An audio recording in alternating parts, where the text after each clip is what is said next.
Start करिए। नमस्कार दोस्तों, इसी कड़ी में हम लोग मौजूद हैं जनपद पे। मेरे पीछे आप देख सकते हैं, कैमरा थोड़ा सा घुमाइए इस साइड।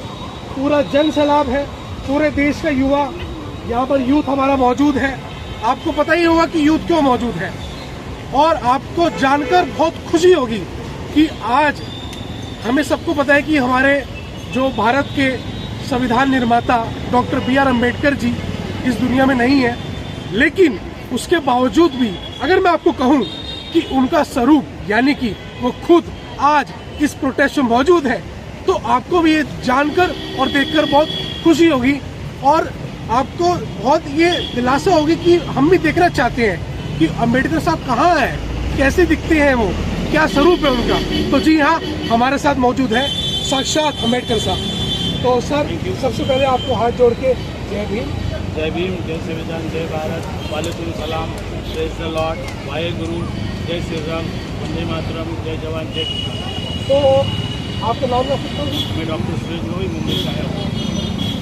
बहुत खुशी की बात है कि आज जो हमारा देश का अस्तित्व होता है, हमारा यूथ, जो हमारा संविधान की कड़ी होता है, वो सबसे पहले यूथ होता है।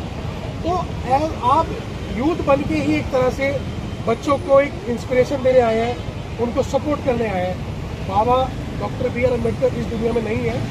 थोड़ा सा मैं खुद इमोशनल होकर के बात बोल रहा हूँ। आप उनका स्वरूप बन के आए हैं, कैसा लग रहा है माहौल देख के और क्या कहना चाहते हैं? अगर बाबा साहब आज जिंदा होते, आज बाबा साहब जिंदा होते तो इस स्वरूप देख के बाबा साहब रोते हुए हो, क्योंकि 15-20 साल से देश के इतना नुकसान देश का किया इन लोगों ने कि देश की महंगाई तो हाई चरण पे, बेरोजगारी हाई चरण पे, सरकारी स्कूल बंद करे जा रहे हैं और बाद में गरीबों का शोषण हो रहा है। जैसे ईस्ट इंडिया कंपनी देश को लूटा था, वैसा ही सरकारें लूट रही है और इसलिए देश के ऊपर आज हमारा जब 50 लाख करोड़ था, तो आज अपने देश के ऊपर 215 लाख करोड़ कर्जा हो चुका है। अडानी का इनकम देखेंगे तो 10 लाख करोड़ था, तो आज 130 लाख करोड़ हुआ। और देश के हमारे देश का अगर आप देखें GDP तो गिरा हुआ है और बहुत कम इनकम है। तो जितनी सरकारी जो मशीनरी थी, जो UPA थी सरकार के, जो USA बनाए थे, वो सब सरकारें उन्होंने बेच दिया, खुद तो एक नहीं बना पाए। तो ये हालात देखिए, बाबा साहब ने जो कांग्रेस जमाने में बने थे, 25 PUC बने थे, वो देशवासियों के हित में बने थे। वहाँ SC ST OBC मुस्लिम ब्राह्मण सब समाज के लोग काम करते थे, तो उसको बेच दिया और लोगों को उन्हें ठेकेदारी के अंदर लेके गया। ये सब चीज़ें आप देखोगे तो देश के लिए हानिकारक है। देश को ये 50 साल पीछे लेके गए। तो इसलिए मैं सरकार का यहाँ बैठ के जैन जी की बात अगर सुन लेते तो आज मोदी का इस्तीफा नहीं मांगते हम लोग। लेकिन आज मोदी का इस्तीफा इसलिए मांग रहे हैं कि इसकी जिम्मेदार मोदी साहब है और मोदी की टीम है। मोदी के अंदर जो नीतीश कुमार है, एकनाथ शिंदे है, उसके बाद में जो भी उसके साथ में है, वो NDA सरकार बना के इस देश को गुमराह करके देश के जनता को गुलाम करना चाहती है। तो गुलाम मुक्त भारत के लिए मैं इनके माध्यम से मैं यहाँ पर आपके सामने बाबा साहब का रूप बन के नहीं हूँ। बाबा साहब तो बहुत बड़े थे, मैं तो चिन्ह भर उनका कुछ परवाह नहीं करता, लेकिन बाबा साहब का जो मुझे कुदरती रूप मिला है, तो मैं यहाँ पर आया हूँ बाबा साहब की बात रखने को और समाज तक पहुँचाने आया हूँ। और बाबा साहब आज भी जिंदा है। बाबा साहब बोलेगा जब तक मेरा संविधान जिंदा है, जब तक मैं जिंदा हूँ, इसलिए बाबा साहब के रूप में नहीं हूँ। बाबा साहब का चिंता भर भी काम नहीं कर सकता हूँ, लेकिन देखो कुदरत ने रूप दिया, तो आप बाबा साहब मत कहो। मैं छोटा सा सुरेश गवई हूँ, लेकिन बाबा साहब का कारवा भी चलता हूँ। सुरेश जी, जैसे कि आपने बाबा साहब जी का जो वेशभूषा पहन के आए हैं, मैं उनसे तो बात नहीं कर सकता, उनके बिहाफ पे आपसे कुछ चंद सवाल पूछना चाहता हूँ। संविधान आपने बनाया, बाबा साहब कहने का मतलब ये कि आप इस टाइम बाबा साहब हैं। बाबा साहब, मैं आपसे एक सवाल पूछना चाहता हूँ। आपने संविधान बनाया, संविधान के निर्माता आपने इतनी लड़ाइयाँ लड़ी, इतनी डिग्रियाँ ली, देश विदेश में आपने लड़ाई लड़ी, ब्रिटिश से लड़े, गांधी से लड़े, गांधी से भी लड़े आप एक तरह से। कोई गांधी जो था वो गुलामी था अंग्रेजों का। तो आपको कहीं ना कहीं मतलब ऐसा नहीं लगता कि मैंने जो संविधान बनाया उसका एक तरह से शोषण किया गया है? यस, 100% गांधी जी ने राउंड टेबल कॉन्फ्रेंस कहा था कि मेरे समाज को 2 वोट करने का अधिकार दो। आज 131 लोग बैठे थे संसद के अंदर और बाबा साहब ने जाते हुए कहा था ये मेरा संविधान इतना अच्छा है और अच्छे लोगों के हाथ में जाएगा तो देश का कल्याण होगा, देश का सोना होगा।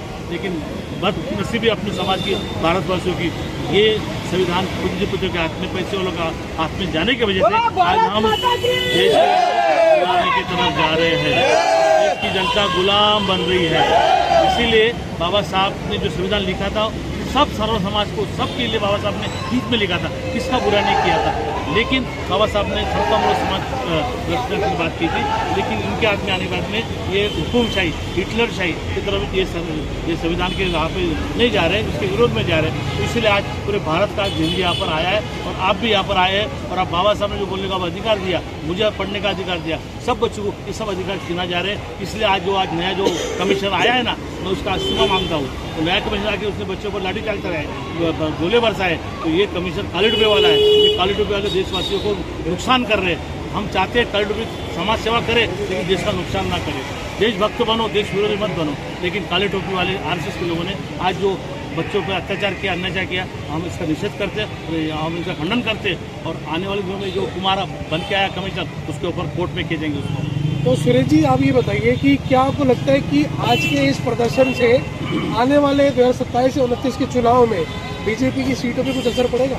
अगर हम लोग ईवीएम से लेंगे तो ईवीएम से इन लोग के पास मिसमैच करना, प्रोग्रामिंग करना, ईवीएम खरीदना, तोड़ना, बेचना, जो सब मशीनरी तैयार हो चुकी है। इन्होंने पहला प्रयोग किया गुजरात में, दूसरा प्रयोग किया उन्होंने पश्चिम बंगाल में, चौथा प्रयोग किया उसने बिहार में, पांचवा प्रयोग महाराष्ट्र में। जैसे 5-6 प्रयोग करके इन्होंने एक मशीनरी बनाया। गुंडागर्दी करके जीते, मारामारी करके जीते, मशीन चोरी करके जीते, या लूट के जीते, या तो बूथ के ऊपर जाके मिसमैच करके जीते। ये सब इन्होंने किया है। इसलिए अगर ईवीएम से चुनाव होते हैं तो इसको हम हरा नहीं सकते। लेकिन मेरी पहली मांग है कि देश के संविधान के अंदर आर्टिकल जो बाबा साहब ने पीपल इंस्टीट्यूशन जो दिया है, तो उसके अंदर ईवीएम के बारे ईवीएम छोड़ के हम बैलेट से चुनाव ले सकते हैं, ऐसा प्रोविजन है। तो आपके माध्यम से आप वीडियो में बोलूँगा कि आप सब जहाँ जहाँ इलेक्शन में जाएंगे, आप खुद होकर मांग करो कि हमें बैलेट से हमें चुनाव चाहिए, ईवीएम नहीं चाहिए, तो तुरंत इनके टुकड़ा साफ हो जाएंगे और भारत से काले अंग्रेज खुद होकर भाग जाएंगे। तो क्या आपको लगता है कि ईवीएम के द्वारा ही आने वाले चुनावों में वोट डलेंगे? अगर डले तो हम उसका विरोध करेंगे, हम बैलेट से चुनाव करने की मांग करेंगे। और बैलेट रहेगा तो हमारा देश बचेगा, संविधान बचेगा। तो क्या आने वाले समय में ऐसे ही प्रदर्शन होगा ईवीएम के लिए? होगा, इससे ज्यादा होगा। अभी तो शुरुआत हुई है, धर्मेंद्र के प्रधान से आज मोदी में चले गए हम लोग। तो इसके बाद में प्रजन बड़ा बढ़ेगा और हम देशवासियों को जागरूक करेंगे। जहाँ भी जाएंगे अब वोट करो, बैलेट की मांग करो। बैलेट की मांग करेगा तो खुद भी कोई अधिकारी आपको बैलेट ला के देगा। तो क्या आप कह सकते हैं कि 2029 के जो पीएम के चुनाव है उसमें मोदी जी दोबारा पीएम बनेंगे? नहीं बन सकते, बिल्कुल नहीं बनेंगे। आज मोदी ने देश के जिंदगी का, देश की आत्मा का, देश के लोकतंत्र का आज नुकसान क्या सत्यानाश किया है। इसलिए आने वाले दिनों में मोदी कदापि भी बनेंगे नहीं। पीएम बनेंगे तो जेल में जाके पीएम बनेंगे, अंदर नहीं, बाहर आके नहीं रह सकते, जैसा मेरा उनके ऊपर आरोप है।